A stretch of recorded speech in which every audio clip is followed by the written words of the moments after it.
നമസ്കാരം. ജനചിന്ത ന്യൂസിലേക്ക് ഏവർക്കും സ്വാഗതം.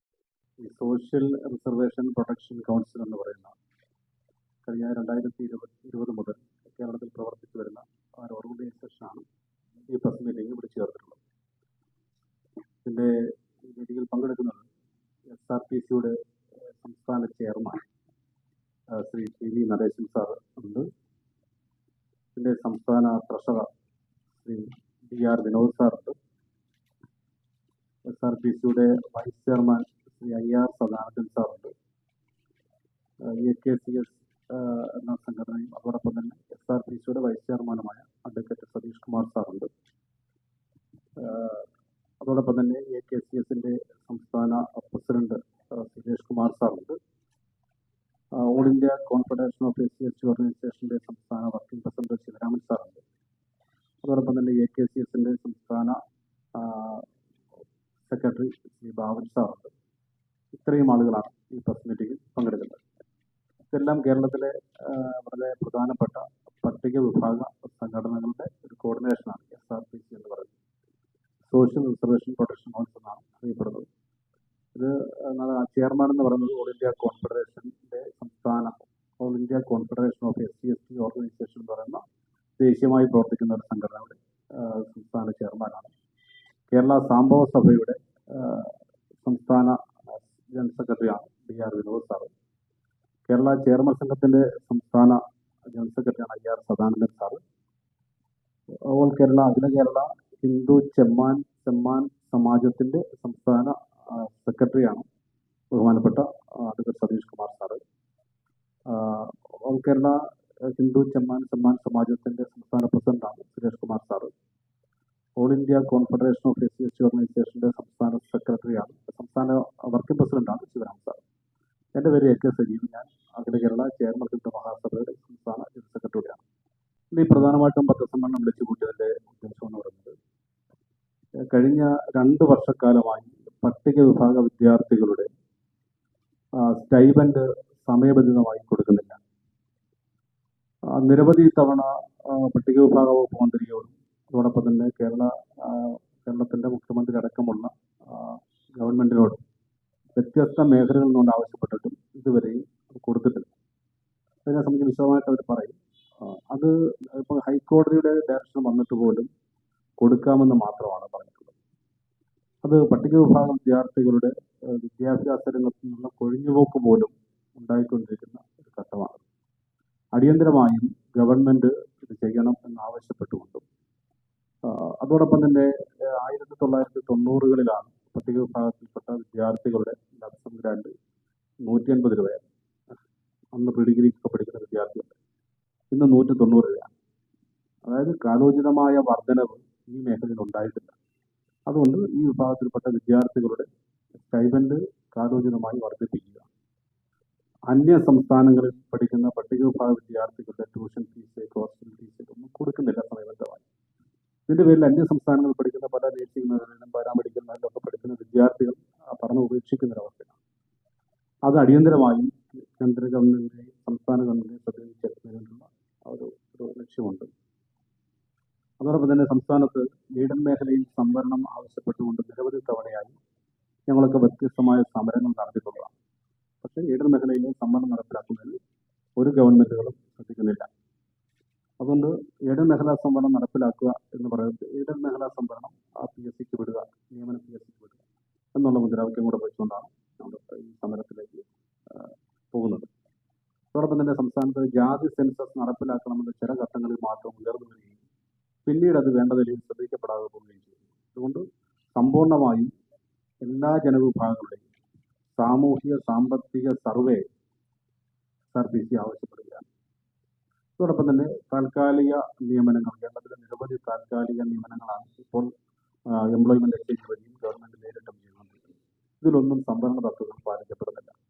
അതുകൊണ്ട് തന്നെ ഈ വിഷയങ്ങളിൽ അടിയന്തരമായി ഗവൺമെന്റ് ശ്രദ്ധ കൊണ്ടുവരണമെന്ന് ആവശ്യപ്പെട്ടുകൊണ്ട് ഇന്ന് ഞങ്ങൾ കേരള മുഖ്യമന്ത്രിക്കും പട്ടിക വിഭാഗ മന്ത്രിക്കും അതോടൊപ്പം തന്നെ പ്രതിപക്ഷ നേതാവ് VD സതീശൻ അതോടൊപ്പം തന്നെ ഗവർണർ ഇവർക്ക് നിവേദനം സമർപ്പിക്കുന്നുണ്ട്. അതുകൂടാതെ ഇതിൻ്റെ ഒരു പരിഹാരം ഉണ്ടാകണം എന്നാവശ്യപ്പെട്ടുകൊണ്ട് ഈ വരുന്ന 15-ാം തീയതി കേരള ഗവർണറുടെ രാജ്ഭവന് മുൻപിൽ ധർണയും സെക്രട്ടേറിയറ്റ് മാർച്ചും ഏതാണ്ട് 3000-ലധികം ആളുകൾ പങ്കെടുക്കുന്ന ഒരു സെക്രട്ടേറിയറ്റ് മാർച്ച് ഈ ദിവസം നടക്കുകയാണ്. ഇത് നിങ്ങളെ അറിയിക്കുന്നതിന് വേണ്ടിയിട്ടാണ് പ്രധാനമായിട്ടും ഈ പത്രസമ്മേളനം വിളിച്ചിട്ടുള്ളത്. ഇതിൻ്റെ വിശദാംശങ്ങളിലേക്ക് പ്രധാനപ്പെട്ട P V Natesan sir, D R Vinod sir, I R Sadanandan sir, അതോടൊപ്പം തന്നെ അരുകർ സതീഷ് കുമാർ സാറ് ഇവരെ തന്നെ വിശദീകരിക്കും. ആദ്യമായിട്ട് Shri P V Natesan sir. ഇപ്പോൾ കേരളത്തിൽ പട്ടികജാതി പട്ടികവർഗ വിഭാഗങ്ങളുടെ വിദ്യാർത്ഥികൾക്ക് 2.5 വർഷക്കാലമായിട്ട് അവരുടെ വിദ്യാഭ്യാസ ആനുകൂല്യം കൊടുക്കും. അതുകൊണ്ട് സംഭവിച്ചതെന്താണെന്ന് ചോദിച്ചാൽ വിദ്യാഭ്യാസ രംഗത്ത് അഭൂതപൂർവമായ ഒഴിഞ്ഞുപോക്ക്. പ്രത്യേകിച്ച് പട്ടികവർഗ കേന്ദ്രങ്ങളിൽ നിന്നും ധാരാളം വിദ്യാർത്ഥികൾ ഒഴിഞ്ഞുപോയി അവരുടെ വിദ്യാഭ്യാസത്തിൽ നിന്ന് വളരെ ഗുരുതരമായ അവസ്ഥയിലേക്ക് പോകുമ്പോൾ ഗവൺമെന്റ് ആ കാര്യത്തിൽ യാതൊരു തരത്തിലുള്ള ഒരു നടപടിയും ചെയ്യുന്നില്ല. ബഹുമാനപ്പെട്ട സുപ്രീം കോടതി ഹൈക്കോടതിയുടെ റൂളിംഗ് ഉണ്ടായിട്ട് പോലും അതിനൊരു പരിഹാരമുണ്ടായി. നമുക്കറിയാം, ഇത് വലിയൊരു സാമ്പത്തിക ബാധ്യത സർക്കാരിന് ഉണ്ടാക്കുന്ന ഒരു വിഷയമല്ല. പട്ടികജാതി പട്ടികവർഗ വിദ്യാർത്ഥികൾക്ക് കൊടുക്കുന്ന ലംസം ഗ്രാന്റ് എന്ന് പറഞ്ഞാൽ 190 രൂപ. ഇവിടെ OBC മൈനോറിറ്റീസ് ഈ വിഭാഗത്തിൽപ്പെട്ട വിദ്യാർത്ഥികൾക്ക് കൃത്യമായിട്ട് എല്ലാ മാസവും അവരുടെ ഈ ഉദ്യോഗസ്ഥന്മാർക്ക് ശമ്പളം കൊടുക്കുന്നുണ്ട്. അവരുടെ വിദ്യാഭ്യാസ ആനുകൂല്യങ്ങൾ ലഭിക്കുന്നുണ്ട്. ഇവിടെ ഈ പട്ടികജാതി പട്ടികവർഗ വിദ്യാർത്ഥികളുടെയും ഈ OBC മൈനോറിറ്റീസ് തുടങ്ങിയ വിദ്യാർത്ഥികളുടെയും അവർക്ക് ലഭിക്കുന്ന ഈ സാമ്പത്തിക സഹായം അതിന്റെ അന്തരം എന്ന് പറയുന്നത് ഏതാണ്ട് 800 രൂപയുടെ നിയർലി 1000 രൂപയാണ് ഇവിടുത്തെ OBC വിഭാഗത്തിനും അതുപോലെ തന്നെ റിലീജിയസ് മൈനോറിറ്റീസിന് കൊടുക്കുന്നത് എന്നോർക്കണം. അതുപോലെ കൃത്യമായിട്ട് കൊടുക്കുമ്പോൾ ഈ പട്ടികജാതി പട്ടികവർഗ ജനവിഭാഗത്തിൽപ്പെട്ട വിദ്യാർത്ഥികളുടെ കാര്യത്തിൽ യാതൊരു തരത്തിലുള്ള ഒരു അനുകൂലമായ നടപടികൾ ഗവൺമെന്റിന്റെ ഭാഗത്തു നിന്ന് ഉണ്ടാകുന്നില്ല. ആ കാര്യത്തിൽ എല്ലാ രാഷ്ട്രീയ പാർട്ടികളും ഒരേ തൂവൽ പക്ഷികളെ പോലെയാണ്. ഞങ്ങൾക്ക് ആ കാര്യത്തിൽ വളരെ ഉത്കണ്ഠയുണ്ട്. അതുകൊണ്ട് കേരളത്തിൽ ഞങ്ങളിപ്പോ 28ഓളം വരുന്ന പട്ടികജാതി പട്ടികവർഗ സമുദായ സംഘടനകളുടെ ഏകോപരണമായിരിക്കുന്ന സോഷ്യൽ റിസർവേഷൻ പ്രൊട്ടക്ഷൻ കൗൺസിൽ ഞങ്ങളിപ്പോ വേറെ ഒരു ഗതിയില്ലാത്തത് കൊണ്ടാണ് അതുകൊണ്ട് നിരത്തിലിറങ്ങാൻ തീരുമാനിച്ചിരിക്കുകയാണ്. അതാണ് ഇപ്പോൾ നേരത്തെ സജി സാർ പറഞ്ഞത്. വരുന്ന 15-ാം തീയതി ഞങ്ങൾ രാജ്ഭവനിലേക്ക് മാർച്ച് നടത്തുന്നുണ്ട്. അതുപോലെ തന്നെ കാരണം ഇത് കേന്ദ്ര ഗവൺമെന്റിനെ കൂടി ബാധിക്കുന്ന ഒരു വിഷയമാണ്. രാജ്ഭവനിലേക്കും അതുപോലെ സെക്രട്ടേറിയറ്റിലേക്കും ധർണ നടത്തിയാണ്. മറ്റൊരു കാര്യം വളരെ പ്രസക്തമായിട്ടുള്ള വിഷയം എന്ന് പറഞ്ഞാൽ ജാതി സെൻസസ് ആണ്. ജാതി സെൻസസ് നടപ്പാക്കിയെങ്കിൽ മാത്രമേ എവിടം വരെയാണ് നമ്മുടെ ഇവിടുത്തെ പ്രശ്നം നിലനിൽക്കുന്നത് മനസ്സിലാക്കാൻ ആവുകയുള്ളൂ. ജാതി സെൻസസ് നടത്തി ഒരു കൃത്യമായൊരു ഡേറ്റ ഉണ്ടായിരുന്നെങ്കിൽ തീർച്ചയായിട്ടും ഈ കാര്യത്തിൽ നമ്മുടെ സുപ്രീം കോടതിക്ക് പോലും തെറ്റുപറ്റുമായിരുന്നില്ല. ആ കാര്യത്തിൽ ഉറച്ചു നിൽക്കുന്ന ആളുകളാണ്. എന്തായാലും ഇപ്പോൾ വന്നിരിക്കുന്ന ഈ വിഷയം ഞങ്ങളുടെ വിദ്യാർത്ഥികളുടെ ഭാവിയുടെ വിഷയമാണ്. അതുകൊണ്ട് ഏറ്റവും അടിയന്തരമായിട്ട് ചെയ്യേണ്ട ഈ വിഷയത്തിൽ ഗവൺമെന്റ് കണ്ണു തുറക്കണം. അടിയന്തരമായിട്ട് വേണ്ട നടപടികൾ സ്വീകരിക്കണം. 2.5 വർഷത്തിന് മേലായി ഈ ആനുകൂല്യങ്ങൾ കൊടുക്കാതിരിക്കുന്നത് ഇത് മനുഷ്യത്വത്തിനെതിരെയുള്ള ഒരു വെല്ലുവിളിയായിട്ട് തന്നെയാണ്. അതുകൊണ്ട് പ്രിയപ്പെട്ട പത്രമാധ്യമ സുഹൃത്തുക്കൾ ഈ കാര്യം ഒന്ന് ഹൈലൈറ്റ് ചെയ്താൽ അത് നിങ്ങൾ ചെയ്യുന്ന ഏറ്റവും വലിയ പുണ്യമായിരിക്കുന്നതായിരിക്കും പറയാനുള്ളത്. ബാക്കി ആരുടെ വിദ്യാർത്ഥികൾ. Okay sir. പട്ടികജാതി പട്ടിക വിഭാഗങ്ങൾ പ്രത്യേകിച്ച് ദളിത് വിഭാഗങ്ങളുടെ എതിരെയുള്ള പ്രശ്നങ്ങൾ ഇങ്ങനെ ഓരോ ഘട്ടത്തിലും പല പല ഇഷ്യൂസ് ഉണ്ടാകുന്നു. ഈ അടുത്ത ദിവസങ്ങളിലുണ്ടായ ഇഷ്യൂ എന്ന് പറയുന്നത് August 1 സുപ്രീം കോടതി വിധി ഉപസംഹരണവും ക്രിമിലെയറുമായിട്ട് ബന്ധപ്പെട്ടാണ്. അതുപോലെ തന്നെ അംബേദ്കർ അപമാനിച്ച വിഷയമായിട്ട് ബന്ധപ്പെട്ട് രാജ്യത്ത് വലിയ പ്രശ്നങ്ങൾ നടക്കുക. പക്ഷേ ഈ വിഷയം എന്ന് പറയുന്നത് 2021 മുതൽ ഏതാണ്ട് 2.5 വർഷക്കാലമായി 2021 മുതൽ പല മേഖലയിലും പട്ടിക വിഭാഗങ്ങളുടെ വിദ്യാർത്ഥികളുടെ ശൈലജ ഗ്രാന്റ് കൊടുക്കുന്നില്ല. ഇപ്പൊ തന്നെ കഴിഞ്ഞ ജൂലൈയിലെ ഗവൺമെന്റ് ഒരു ഉത്തരവ് ഇറക്കിയത് 545 കോടി രൂപ ഞങ്ങൾ ഡിസ്പേഴ്സ് ചെയ്യാൻ പോകുന്നു എന്ന് പറയും പത്രക്കുറിപ്പ് പറയും. പക്ഷെ ഇതുവരെ പണം ഡിസ്പേഴ്സ് ചെയ്തിട്ടില്ല എന്നുള്ളതാണ്. അപ്പൊ ഇതുമായിട്ട് ബന്ധപ്പെട്ട് ഹൈക്കോടതിയിൽ 20 കുട്ടികളുടെ വക്കാലത്തെടുത്തുകൊണ്ട് അഡ്വക്കേറ്റ് PK ശാന്തമ്മ ഒരു കേസ് ഫയൽ ചെയ്തിരുന്നു. അതിൽ ഗവൺമെന്റ് വക്കീൽ പറയുന്നത് ഇത് ഞങ്ങൾ പരിശോധിച്ചുകൊണ്ടിരിക്കുകയാണ്, കാറ്റഗറൈസ് ലിസ്റ്റ് ആക്കിക്കൊണ്ടിരിക്കുകയാണ്. സ്റ്റൈഫൻഡും ലംസം ഗ്രാൻഡും ഒക്കെ കൊടുക്കുന്നത് ഓരോ ഓരോ ജില്ലയിലേക്കും കൊടുക്കുന്ന അതിന് കൊടുക്കുന്ന കൃത്യമായിട്ടുള്ള ബാക്ക് ഫയൽ ഉണ്ട്. അതിനനുസരിച്ച് കൃത്യമായിട്ട് അലോട്ട് ചെയ്താൽ മതി, വേറെ പ്രശ്നങ്ങളൊന്നുമില്ല. അപ്പം തെറ്റായിട്ടുള്ള പല കാര്യങ്ങളുമാണ് ഗവൺമെന്റ് കോടതിയിൽ പോലും പറയുന്നത്. അതൊന്നും ശരിയല്ല. യഥാർത്ഥത്തിൽ ഈ വിഷയം തുടങ്ങുന്നത് 2021 കേന്ദ്ര ഗവൺമെന്റ് പട്ടികജാതി പോസ്റ്റ് മെട്രിക് സ്കോളർഷിപ്പ് സ്കീം എന്ന് പറയുന്ന ഒരു വിഷയമായിട്ട് ഒരു നയവുമായിട്ട് ബന്ധപ്പെട്ടാണ്.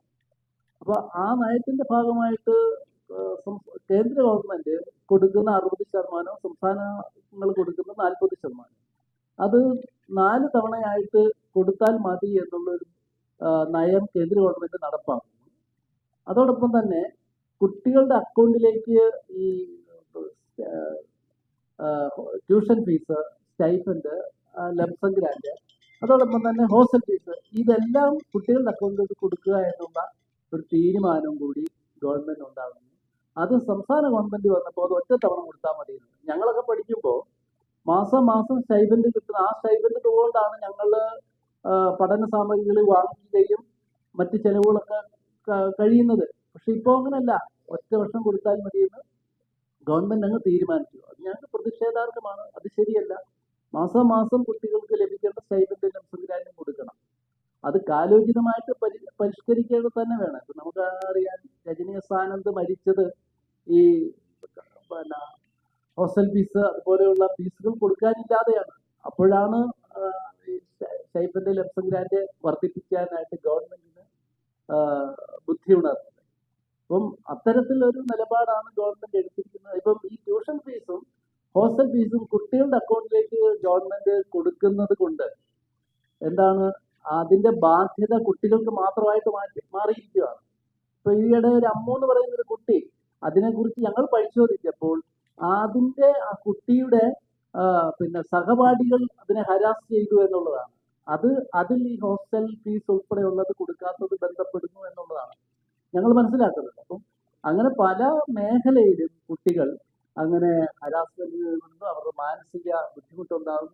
ചിലർ പിന്നെ പഠനം ഉപേക്ഷിച്ച് പോകുന്നു. പട്ടികവർഗ മേഖലയിലൊക്കെ ആയത് വളരെയധികം കുട്ടികൾ പഠനം ഉപേക്ഷിച്ച് പോവുകയാണ്. ഇപ്പൊ ഞങ്ങളുടെ പ്രധാനപ്പെട്ട ഒരു ആവശ്യം സമയബന്ധിതമായിട്ട് ഈ ഗ്രാൻഡ് വിതരണം ചെയ്യുക, ഒന്ന്. മറ്റൊന്ന്, ഈ ട്യൂഷൻ ഫീസും ഹോസ്റ്റൽ ഫീസും കുട്ടികളുടെ അക്കൗണ്ടിൽ മാറ്റി സ്ഥാപനങ്ങൾക്ക് കൊടുക്കുക. ഇപ്പൊ ട്യൂഷൻ ഫീസ് കൊടുത്തില്ല എങ്കിൽ സ്ഥാപനം ഏതായാലും വന്നിട്ട് കുട്ടികൾ പറയുന്നു, നിന്റെ വീട്ടിൽ നിന്ന് പൈസ അടയ്ക്കുക, സർക്കാർ തരുമ്പം അത് ഞങ്ങൾ റീഫണ്ട് ചെയ്യാറുണ്ട്. പലപ്പോഴും 2-3 വർഷം കഴിഞ്ഞാലും ഈ ഫീസുകൾ ഗവൺമെന്റ് കൊടുക്കാതിരിക്കുകയും കുട്ടിയുടെ പഠനം കഴിഞ്ഞിട്ടും ഇവർക്ക് സർട്ടിഫിക്കറ്റുകൾ കുട്ടികൾക്ക് വാങ്ങിക്കാൻ പറ്റാത്ത ഒരു സാഹചര്യം ഉണ്ടാകുന്നു. 1-2 സ്ഥലത്ത് ഞാൻ ഇടപെട്ടിട്ടുണ്ട്. അപ്പം അത് ഒഴിവാക്കിയിട്ട് കുട്ടികളുടെ അക്കൗണ്ടിലേക്ക് നിന്ന് കൊടുക്കുന്നത് ഒഴിവാക്കി ഹോസ്റ്റൽ ഫീസ്, ഇപ്പൊ ഹോസ്റ്റൽ ഫീസ് 3000 രൂപയും 1500 രൂപയാണ് ഹോസ്റ്റൽ ഫീസ് കൊടുക്കുന്നത്. 3000 രൂപയാണ് ഹോസ്റ്റൽ ഫീസ് കൊടുക്കുന്നത്. എവിടെയാണ് 3000 രൂപയ്ക്ക് ഇപ്പോൾ ഹോസ്റ്റലിൽ താമസിക്കാൻ പറ്റുന്നത്? സാധാരണ ദരിദ്ര വിഭാഗം ഒരു കുട്ടിക്ക് താമസിക്കാൻ പറ്റും. 7000 രൂപയാണ് നോർമലായിട്ട് എവിടെ നമ്മൾ കേരളത്തിൽ എവിടെ ഹോസ്റ്റലിൽ താമസിച്ചാലും 7000 രൂപ 6000 രൂപ. അപ്പൊ ഗവൺമെന്റ് കൊടുക്കുന്നത് 3000 രൂപ. അത് വർദ്ധിപ്പിച്ച് കാലോചിതമായിട്ട് വർദ്ധിപ്പിച്ച് ഇപ്പോൾ കറന്റ് ആയിട്ടുള്ള ഹോസ്റ്റൽ ഫീസ് തന്നെ കൊടുക്കണമെന്നാണ് നമ്മുടെ ആവശ്യം. എന്തുകൊണ്ടാണ് ഇവിടെ പണമില്ലെന്ന് പറയുന്നത്? പട്ടികജാതി വിഭാഗത്തിന്റെ ബഡ്ജറ്റിൽ അവതരിപ്പിക്കുന്ന പണം പലപ്പോഴും ലാപ്സായി പോകുകയാണ്. ഇപ്പം ഞങ്ങളൊക്കെ ഈ പട്ടികജാതി വികസന ഓഫീസിൽ ചെല്ലുമ്പോൾ അവർ പറയുന്നത് കേന്ദ്രത്തിൽ നിന്ന് പൈസ വന്നിട്ടില്ല, 60% കേന്ദ്രം, കേന്ദ്ര ഫണ്ടിൽ നിന്ന് വന്നെങ്കിൽ മാത്രമേ ഞാൻ കൊടുക്കൂ. അത് വളരെ തെറ്റാണ്. സംസ്ഥാന ഗവൺമെന്റ് അത് ഫണ്ട് വിനിയോഗം ചെയ്തതിനു ശേഷം കേന്ദ്രത്തിലേക്ക് അതിന്റെ ചിലവുകൾ റിപ്പോർട്ട് അയക്കുക, കേന്ദ്ര പണം തരും. അത് ഉത്തരവാദിത്വം സംസ്ഥാന ഗവൺമെന്റിനാണ്. അപ്പൊ ഞങ്ങളുടെ വിദ്യാർത്ഥികളെ ചെല്ലുമ്പോൾ അവർ പറയുന്നത് കേന്ദ്രത്തിൽ നിന്ന് പൈസ കിട്ടിയിട്ടില്ല, അതുകൊണ്ട് ഇപ്പൊ തരാൻ പറ്റില്ല. ഇതാണ്. ഇതൊക്കെ വളരെ തെറ്റായിട്ടുള്ള കാര്യങ്ങളാണ്. ദളിത് വിഭാഗം വിദ്യാർത്ഥികളുടെ പഠനത്തിൽ നിന്നും ഒഴിവാക്കുകയും അവരെ പഴയ രീതിയിലേക്ക് കൊണ്ടുവരുന്ന ഒരു സാഹചര്യത്തിലേക്ക് ഒതുക്കുന്ന ഒരു നിലയാണ് ഗവൺമെന്റ് എടുത്തിരിക്കുന്നത്. അതിനെതിരെ SRPCയുടെ നേതൃത്വത്തിൽ വൻപിച്ച പ്രക്ഷോഭമാണ് ഇപ്പോൾ ഞങ്ങൾ ആരംഭിച്ചിരിക്കുന്നത്. നമ്മളിപ്പോ ജനുവരി 15 നടക്കുന്ന പ്രക്ഷോഭത്തിന്റെ ഭാഗമായിട്ട് ഇത് ചെയ്തില്ല എങ്കിൽ നേതാക്കന്മാരുൾപ്പെടെയുള്ളവർ നിരാഹാര സമരത്തിലേക്ക് പോകും. ഞങ്ങൾ അക്കാര്യം ചർച്ച ചെയ്തിരിക്കുകയാണ്.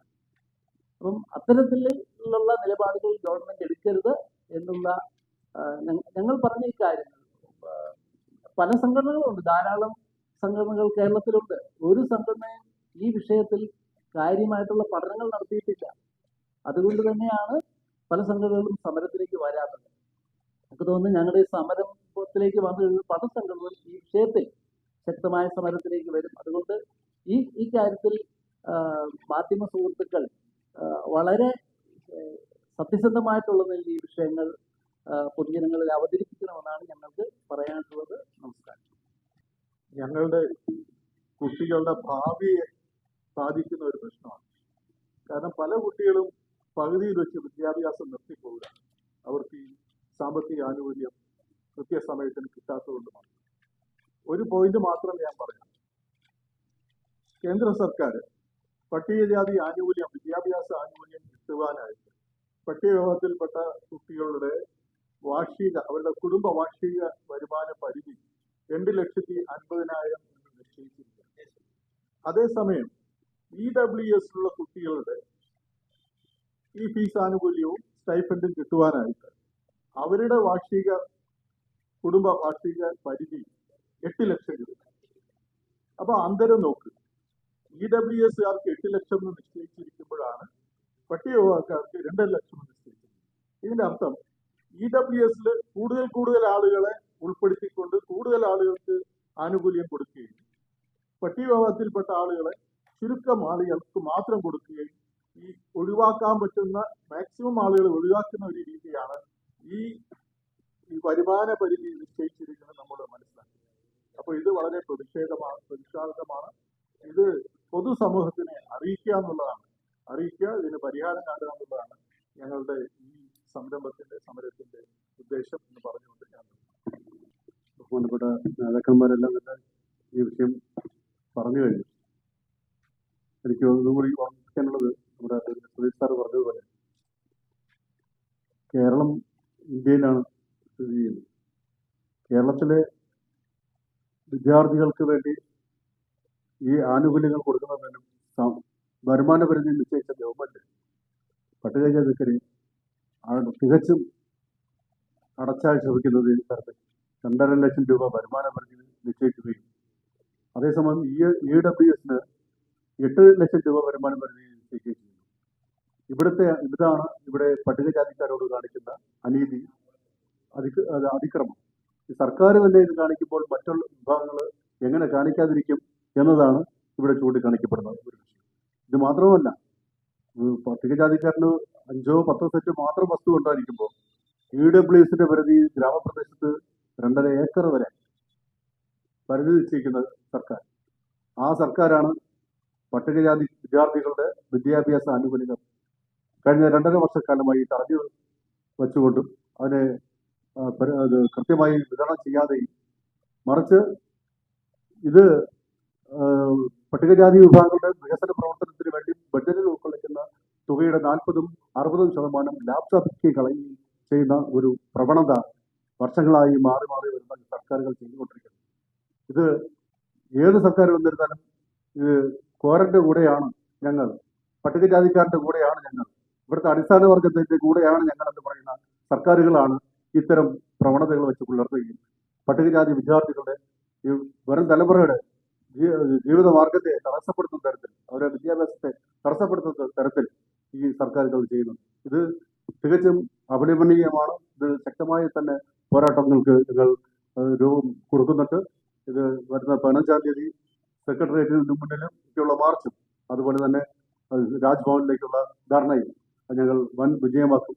അത് ആ സമര പ്രഖ്യാപനം കൂടിയാണ് ഇന്നിപ്പോൾ ഈ വേദിയിൽ. നമുക്കൊരു കാര്യം കൂടെ ആഡ് ചെയ്യാനുള്ളത്, ഞങ്ങൾക്ക് പ്രതിഷേധമൊന്നുമില്ല. മാധ്യമങ്ങൾ പലപ്പോഴും ദലിതർ കൊല ചെയ്യപ്പെടുകയോ വാർത്താ ജിഷയുടെ വിഷയം ഉണ്ടാകുമ്പോഴൊക്കെ മാത്രമാണ് മാധ്യമങ്ങൾ കൂടുതൽ ഇത്തരം വിഷയങ്ങൾ റേസ് ചെയ്യുന്നത്. അത് ഇവരെ നേരിട്ട് ബാധിക്കുമ്പോൾ മാത്രമാണ് മാധ്യമങ്ങൾ പ്രശ്നമായിട്ട് മാറുന്നത്. അപ്പോൾ ഈ വിഷയത്തിൽ ഇപ്പോൾ ഞങ്ങളെല്ലാവരും പറഞ്ഞ വിഷയം, കേരളത്തിലെ ഏതാണ്ട് 35 ലക്ഷത്തിലധികം വരുന്ന പട്ടികജാതിക്കാരെയും 30 ലക്ഷത്തിലധികം വരുന്ന ദളിത് വിഭാഗങ്ങളെ, 60-65 ലക്ഷത്തിലധികം വരുന്ന വിഭാഗങ്ങളെ ബാധിക്കുന്ന അതിഗുരുതരമായ പ്രശ്നമാണ് ഇവിടെ അവതരിപ്പിക്കുന്നത്. നിങ്ങൾ ഈ വാർത്ത ഇത് തിരുവനന്തപുരം കോളത്തിലെ ഒതുക്കരുത്. മംഗലാപുരം മുതൽ പാറശാല വരെയുള്ള കേരളത്തിലെ പട്ടിക വിഭാഗ വിദ്യാർത്ഥികളുടെ പ്രശ്നങ്ങളെ അഭിസംബോധന ചെയ്തുകൊണ്ടാണ് ഞങ്ങൾ ഈ വിഷയം അവതരിപ്പിക്കുന്നത്. ഇത് ഏതെങ്കിലും നേതാക്കന്മാർക്ക് അവരെ റേസ് ചെയ്യാൻ വേണ്ടിയിട്ടുള്ളതല്ല. അതുകൊണ്ട് നിങ്ങൾ അല്പം കൂടെ ഈ വാർത്ത കേരളത്തിൽ ചർച്ച ആകുന്നുണ്ടോ എന്ന് തീർച്ചയായും ഞങ്ങൾ കൂടെ അത് പരിശോധിക്കുന്നുണ്ടാവും.